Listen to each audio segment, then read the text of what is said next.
BA भाग प्रथम राजनीति विज्ञान प्रथम प्रश्न पत्र वैधता यानी कि औचित्य पूर्णता की अवधारणा। मित्रों, वैधता या औचित्य पूर्णता की अवधारणा अत्यंत प्राचीन है, लेकिन आधुनिक युग में इसने नया अर्थ और संदर्भ प्राप्त कर लिया है। राजनीतिक विकास तथा लोकतंत्रात्मक राजनीतिक व्यवस्थाओं की स्थापना के साथ साथ राजनीतिक व्यवहार में दमनात्मक शक्ति संबंधों की भूमिका कम होती जा रही है और शक्ति के अदमनात्मक रूपों जैसे प्रभाव, सत्ता और नेतृत्व की भूमिका निरंतर बढ़ती जा रही है। यदि शक्ति के दमनात्मक और अदमनात्मक रूप जब वैधता से जुड़ जाते हैं तो उनका मनोवैज्ञानिक असर बहुत अधिक बढ़ जाता है, लेकिन जब उन्हें वैधता की स्थिति प्राप्त नहीं होती अथवा जब उनकी वैधता पर संदेह उत्पन्न हो जाता है, तब मानवीय व्यवहार को प्रभावित करने के संबंध में उनकी सीमाएं बहुत अधिक सिकुड़ जाती हैं। शक्ति, प्रभाव, सत्ता वैधता की स्थिति में ही प्रभावशाली और दूसरों के व्यवहार को परिवर्तित करने में सफल होती हैं, और जब वो वैध नहीं होते तो शक्ति, प्रभाव और सत्ता उतना प्रभावशाली नहीं होते हैं। रॉबर्ट डहल के अनुसार राजनीतिज्ञ अपने कार्यों को वैधता प्रदान करने का निरंतर प्रयत्न करते हैं। वे अपने प्रभाव को वैधता रूपी वस्त्र से ढकने का प्रयास करते हैं और ऐसा हो जाने पर ही उन्हें सत्ता की स्थिति प्राप्त होती है। सभी राजनीतिक व्यवस्थाओं की प्रभावशीलता किस पर निर्भर करती है? वैधता पर, औचित्यपूर्णता पर। लेकिन लोकतंत्रात्मक व्यवस्था में वैधता का सर्वाधिक मूल्य है। चूँकि लोकतंत्र जनसहमति पर आधारित शासन होता है, इसलिए भय एवं आतंक के आधार पर जनता से आज्ञा पालन करा पाना बहुत अधिक कठिन हो जाता है। इसलिए लोकतंत्रात्मक व्यवस्था को वैधता की सर्वाधिक आवश्यकता पड़ती है। व्यक्ति और सत्ता के बीच मधुर संबंधों की स्थापना के लिए ये जरूरी है, बहुत आवश्यक है कि सत्ता के द्वारा अधिक से अधिक संभव सीमा तक वैधता की स्थिति प्राप्त की जाए। इसलिए क्या है कि राजनीतिक व्यवस्थाएं हमेशा वैधता की तलाश में रहती हैं। अब हम जानते हैं वैधता का अर्थ और उसकी परिभाषाएं। इस शब्द की जो उत्पत्ति है वो लैटिन भाषा के लेजिटिमस शब्द से हुई है। लेजिटिमस शब्द से हुई है और मध्यकाल में इसे लेजिटिमिटीस कहा जाने लगा था। आगे चलकर के अंग्रेजी भाषा में इसे लॉफुल अथवा वैधानिक कहा गया। सर्वप्रथम रोमन दार्शनिक सिसरो ने लेजिटिमस शब्द का प्रयोग विधि द्वारा गठित शक्तियों या न्यायाधीशों के लिए किया। आगे चलकर इसका प्रयोग प्राचीन परंपराओं के प्रति अनुकूलता, रूढ़िगत क्रियाविधियों, संवैधानिक नियमों एवं सुव्यवस्था के तत्वों के लिए ग्रहण किया जाने लगा। वैधता एक ऐसी अवधारणा है जिसके अंतर्गत एक राजनीतिक व्यवस्था के सामान्य जन को ये विश्वास होता है कि शासन पर जो दल या जो पार्टी, जो सरकार शासन की सत्ता और उसका प्रयोग कर रही है वो सामान्य स्वीकृत नियमों और क्रियाविधियों पर आधारित है। अब इसकी परिभाषा देखते हैं।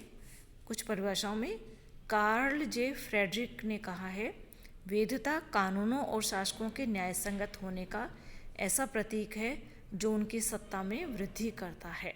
वैधता कानूनों और शासकों के न्यायसंगत होने का ऐसा प्रतीक है कि जो कानून बनाए जा रहे हैं वो न्यायसंगत है और जो शासक हैं या जो सरकार है वो न्यायसंगत है। इसका प्रतीक क्या है? तो वैधता है, और वैधता से फिर उनकी सत्ता में वृद्धि होती है। इसी तरह से एस.एम. लिप्सेट ने कहा है, वैधता से अभिप्राय व्यवस्था की उस क्षमता से है जिसके द्वारा ये विश्वास उत्पन्न किया और स्थिर रखा जाता है कि प्रचलित राजनीतिक संस्थाएं समाज के लिए सर्वाधिक उचित हैं। वैधता से अभिप्राय व्यवस्था की उस क्षमता से है जिसके द्वारा ये विश्वास उत्पन्न किया और स्थिर रखा जाता है कि प्रचलित राजनीतिक संस्थाएं समाज के लिए सर्वाधिक उचित है, और यदि वैधता नहीं हो तो फिर उन राजनीतिक संस्थाओं को समाज के लिए सर्वाधिक उचित नहीं माना जाता है। मित्रों, वैधता की इन परिभाषाओं से स्पष्ट है कि वैधता वह सहमति या स्वीकृति है जो लोगों द्वारा राजनीतिक व्यवस्था को प्रदान की जाती है। एक बार पुनः समझ लें, वैधता वह स्वीकृति या सहमति है जो लोगों द्वारा राजनीतिक व्यवस्था को प्रदान की जाती है। यदि किसी सरकार या राजनीतिक व्यवस्था को लोगों की ऐसी स्वीकृति प्राप्त नहीं होती तो उस व्यवस्था में वैधता की कमी हो जाती है और ऐसी सरकार या व्यवस्था लंबे समय तक अस्तित्व में नहीं रह पाती है। शक्ति के प्रयोग या शक्ति का प्रयोग करने की धमकी से प्राप्त की गई क्षमा कीजिए शक्ति के प्रयोग या शक्ति का प्रयोग करने की धमकी से प्राप्त की गई लोगों की स्वीकृति किसी राजनीतिक व्यवस्था या सरकार को वैधता प्रदान नहीं कर सकती।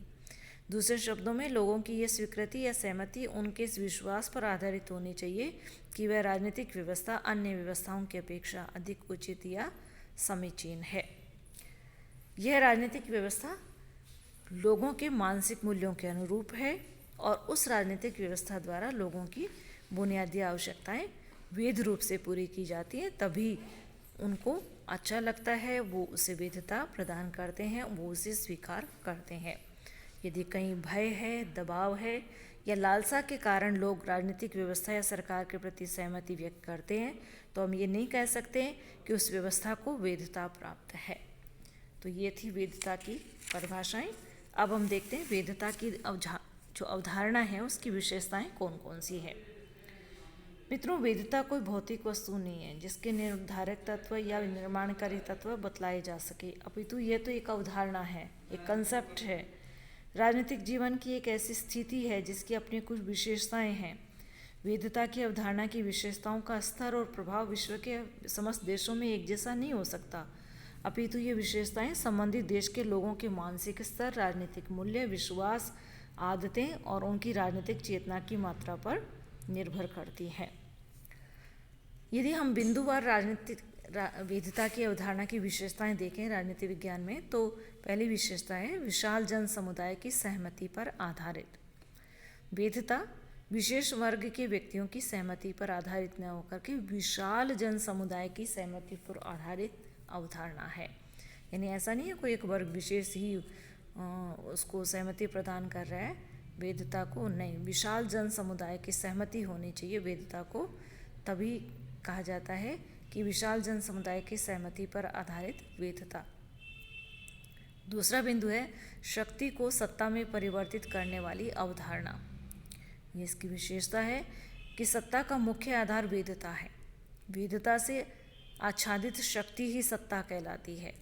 जो वैधता से आच्छादित है, परिपूरित है या जिसको वैधता प्राप्त है, ऐसी शक्ति ही सत्ता कहलाती है। किसी भी शक्ति को सत्ता की स्थिति तब प्राप्त होती है जबकि उसने आम जनता की दृष्टि में वैधता को प्राप्त कर लिया हो। शक्ति या सत्ता में जब तक सहमति का आधार नहीं होता उसे वैध नहीं माना जा सकता। तीसरा बिंदु है वैधता लोगों के मूल्यों और विश्वासों पर आधारित अवधारणा। किसी राजनीतिक व्यवस्था की वैधता इस बात पर निर्भर करती है कि वहाँ के लोग अपने मूल्यों और विश्वासों के आधार पर उस व्यवस्था को किस सीमा तक वैध समझते हैं। कुछ व्यक्तियों ने अपने संकुचित हितों को सामने रखकर रक्त क्रांति या अन्य किसी अवैधानिक साधन द्वारा शासन शक्ति को अपने हाथ में ले लिया, है ना, तख्ता पलट करके। तो ऐसे व्यक्तियों की शक्ति को लोगों की स्वाभाविक सहमति प्राप्त नहीं हो सकती। उदाहरण के लिए, जब भी इस तरह का प्रयास किसी के द्वारा किया गया है तो उसको जनता ने स्वीकार नहीं किया है। हमारे आसपास हम देखते हैं कई देशों में लोकतांत्रिक सरकारों को, निर्वाचित सरकारों को हटा करके और कोई अपने आप को अधिनायक घोषित कर लेता है, तानाशाह घोषित कर लेता है, देश का सर्वे सर्वा घोषित कर लेता है, तो उनको क्या वैधता प्राप्त नहीं होती, क्योंकि उन्होंने वैधानिक तरीके से सत्ता को प्राप्त नहीं किया है। तो ऐसे में वैधता लोगों के मूल्यों और विश्वासों पर आधारित अवधारणा है। चौथा बिंदु है विशेषता का राजनीतिक शक्ति का आधार सार्वजनिक कल्याण। राजनीतिक शक्ति के धारकों के बारे में जनता की ये भावना है कि वे इस शक्ति को उनके भले के लिए प्रयुक्त करते हैं और उनमें जनता की आस्था है, इसकी वैधता की कसौटी होती है। राजनीतिक व्यवस्था में नेताओं का ये प्रयास रहता है कि समाज में विद्यमान विभिन्न संघर्षों के समाधान के लिए सरकारी शक्ति का प्रयोग किए जाने पर उसका आधार यथासंभव हिंसा, दमन अथवा दंड का भय न होकर ये विश्वास हो कि क्षमा करें, ये विश्वास हो कि सब जनता के हित के लिए आवश्यक ही नहीं अनिवार्य है। यानी जनता क्या है, सार्वजनिक कल्याण पर आधारित यदि राजनीतिक शक्ति होगी तो वैधता प्राप्त कर लेगी। वैधता प्राप्त करने के बाद वो राजनीतिक शक्ति जो है स्थायी हो सकती है। शासकों में जनता का सहज विश्वास ही राजनीतिक व्यवस्था को औचित्य प्रदान करता है। यही कारण है कि हर राजनीतिक व्यवस्था में राजनीतिक शक्ति के धारक इस शक्ति का इस प्रकार प्रयोग करते हैं जिससे जनता की आस्था उनमें बनी रहे। यही कारण है कि तानाशाही जो व्यवस्थाएं होती है उनमें सैनिक तानाशाह द्वारा भी चुनाव करवाना, विधायिका न्यायपालिका को बनाए रखना इत्यादि सब राजनीतिक शक्ति की वैधता को प्रस्थापित करने के लिए ही किया जाता है, ताकि उन तानाशाहों को लगता है कि यदि हम ये सब बनाए रखेंगे तो हमें वैधता प्राप्त हो जाएगी। इस प्रकार वैधता की अवधारणा मुख्यतः जनसहमति पर आधारित है और वैधता वह गुण है जो शक्ति को सत्ता में परिवर्तित करता है। तो वैधता की अवधारणा किस पर है? जनसहमति पर आधारित है और वैधता ही वह गुण है जो शक्ति को सत्ता में परिवर्तित करता है।